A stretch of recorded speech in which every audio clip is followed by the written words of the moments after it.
Hi everyone, welcome back. So I want to take you through the production possibility frontier. The production possibility frontier is our second model. So our first model was the circular flow model. That's a pretty simple model of the economy. Hopefully everyone was okay with this. The second model we're going to call the PPF. We'll use that acronym, the production possibility frontier, is looking at the U.S. economy. And we're trying to figure out any economy, and really you're trying to look at production and all the possible output that is possible based on the inputs. All right, so the output in this case, we're going to look at computers and wheat, which is a classic example of the PPF. So for this example up here, let's say the United States economy has 50,000 labor hours. The labor hours is your input into the PPF. The output is going to be one computer takes 100 hours to produce, and 1 ton of wheat takes 10 hours to produce, or labor hours to produce, right? So what the PPF is trying to do is trying to tell us all the possible production possibilities. So remember, that's our trade-offs. Remember, our time is scarce, our resources are scarce, our labor is scarce. So from an economic standpoint, I want to know all the options that are available. And every time I decide to produce, say, one computer, I want to know what my opportunity cost is, which is wheat. All right, so we're going to go ahead and calculate that. The first thing we're going to do, we don't necessarily have to do this, but this makes it easier for you guys to determine the solution to the problem. So the entire labor hours is 50,000 labor hours. So one option is I could spend my entire time producing computers. If I did that, I spend 50,000 hours on computers, but I have no time left for wheat. Conversely, down here, I can spend 0 time on computers, 50,000 hours on wheat. Any combination would work out, right? And any combination would produce a production possibility frontier. So we could do 25,000 and 25,000, 40,000 and 10,000. 10,000 and 40,000, or 20,000 and 30,000. As long as that obviously adds up to 50,000 labor hours, we're good. We could have did 49,999 and 1, 49,998 and 2. All right, you guys get the idea. So now we need to figure out, well, what is our production? Well, if it takes us 100 hours to produce one computer and we have 50,000 labor hours, how would we come up with how many computers we would have? All right, obviously we took 100 hours, we'd have one. So here we would want to take 50,000 divided by 100 will give us our total production of computers. That would give us 500. 50,000 divided by 100. You can cross your 2 zeros out and you get 500. All right, 50,000 or 40,000 divided by 100 is 400. All right, 100 divided all the way down, you get your production possibility. All right. Really, the two only important items you need is the two endpoints, right? These two 0 points, because when we graph this, we need the two 0 points. So when you guys do the example on your own, make sure you still have the 0. So you have a, as long as the PPF is linear, the slope is linear or constant, then you just really need the two endpoints. Right, wheat over here is 10 hours. So we're just going to take 10 hours divided by these numbers here. 10 divided by 10,000 gives you 1,000. 25,000 divided by 10, you get 2,500, 3,000, 4,000, 5,000. All right, so this is our PPF. So all we're doing now is graphing our coordinates. Technically, it doesn't matter what you put on the Y or X axes. We'll just try and keep it consistent. Since computers is over here, we'll put computers on the Y axis, and on the X axis, we'll put wheat. All right. Then you're just going to go ahead and graph your coordinates. All right. Spread it out accordingly. Here we need to go up to 500, so every other block works. And then you could probably go by 1,000 increments over here to get up to 5,000 as well. We actually want a little bit more space down here because I'm going to explain this in a little bit. But first, let's just graph our original PPF. So we're going to take 0 and 500 is right here. 400 and 1,000 there. All right, and again, you guys are just going to print this worksheet out and then just go ahead and complete it. Obviously, I'm walking you through this one. You're going to do one on your own, similar to this with different numbers. And obviously on the test, this is something that we would maybe look at as well. All right, so once we get all those coordinates, if you have a small ruler, I actually didn't use a ruler here, but typically I like to use one of those small rulers, which I usually have around here. And my daughter, my 7-year-old daughter, likes to take all my stuff. So she probably has it somewhere over there. But if you have one of those small rulers, then just draw a straight line, or even a big ruler, a straight edge. Students use their cell phones, that works as well.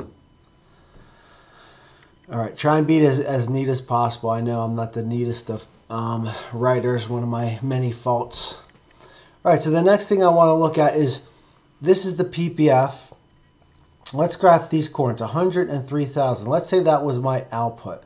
So that would be 100 and 3,000 would be right there. Well, was that a good outcome? Well, we already established that this is my typical productivity. So anything within the PPF, inside the PPF, is unproductive. All right, so that would not be a good outcome. Question is well, why did that happen? How much should there be? Well, they could have produced another 100. If you had 100 here, anything on the PPF, they could have produced another 100 computers. So they're short 100 computers. Why? Well, maybe there was a strike. Maybe there was a mechanical breakdown. Maybe something happened at the factory. Over here, they could have produced another 1,000 tons of wheat. Well, maybe something happened on the farm. Maybe it was a weather event. Nonetheless, we do know anything inside that PPF is unproductive. Okay. Anything on the PPF is considered productive. And our textbook doesn't really cover it, but allocative efficiency is producing and consuming the same thing. Right now we're just talking about production and being productively efficient, but we're not talking about consumption. Let's say we produce 400 computers and 1,000 tons of wheat. Well, we want obviously there to be demand for those goods. So you would shift your production along the PPF to get to that number based on, say, the United States, how much demand there is for computers and how much demand there is for wheat. Obviously, both those things are important in our technology sector and our food sector. All right, anything outside here is not considered possible. 300 and 3,500. It is going to be considered possible based on productivity gains, which we'll talk about. Anything on the line is considered efficient. All right. What are the trade-offs of the U.S. economy? Wheat and computers, how much to produce. Obviously, our economy has different needs, and we'll shift production along the PPF. The goal is to try and shift the PPF out to get more productivity. We want to work smarter, not harder. So we're not going to work more hours. We're not going to increase our work hours. Like if you're at your job, you're not going to work more hours. You want to work more efficiently. So how can we work more efficiently? How can we get more computers or wheat? Well, if you're thinking, remember at the beginning of the semester we talked about physical capital or specialization. Those are two things we could do. So if we want more wheat, let's say we need more food for our citizens, what could we do on our farm to increase wheat production?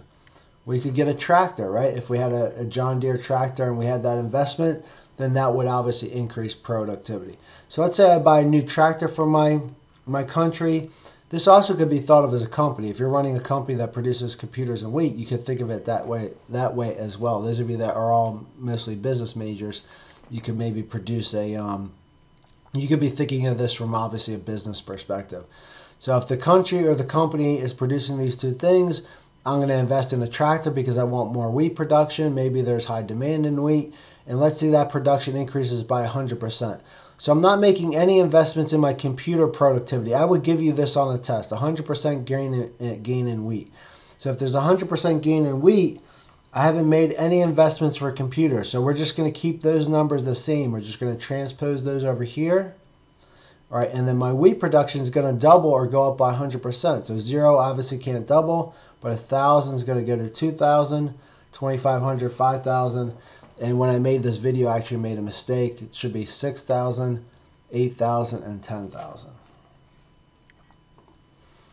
All right, let's see if I can fix that error. So that should be 6, 4, 5, or 6, 8, 10.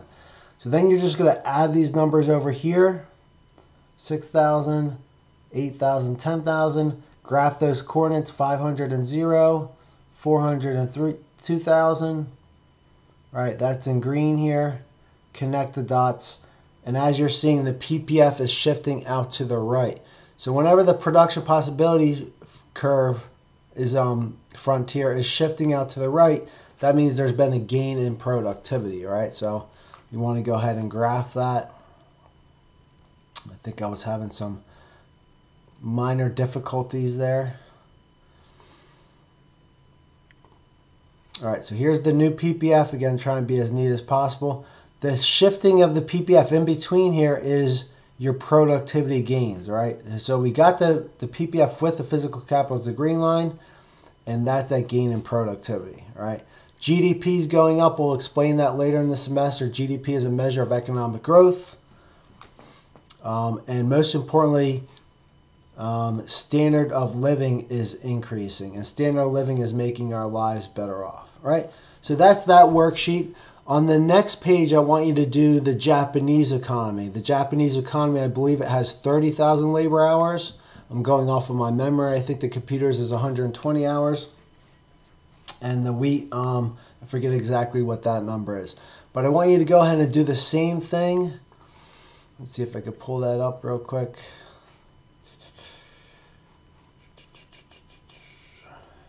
All right, let's look here. All right, it's 120 hours and 50 hours. The only difference here that you're going to make, so you're going to do your employment hours, you could break it down by 30,000 increments, 30,000, 0, 0, 30,000, some other combination. Do your computations. You might get a decimal, that's fine. You could just use that as a decimal and graph it as close as you can. It's not a big deal. The only difference here is we're going to use 100% gain in computer production, all right, as opposed to wheat. So wheat's not going to change, computer production is going to change. So go ahead and get your original PPF, graph your original PPF, and then graph the new PPF with the physical capital. Do the best you can. Go ahead and submit it. Next class, we'll go ahead and go over it. Thanks again for being flexible. Hopefully we'll get I'm feeling a little bit better today, which is good. So I'm definitely moving in the right direction. Next Tuesday, I'll see you guys. Thanks again, and enjoy the rest of your day.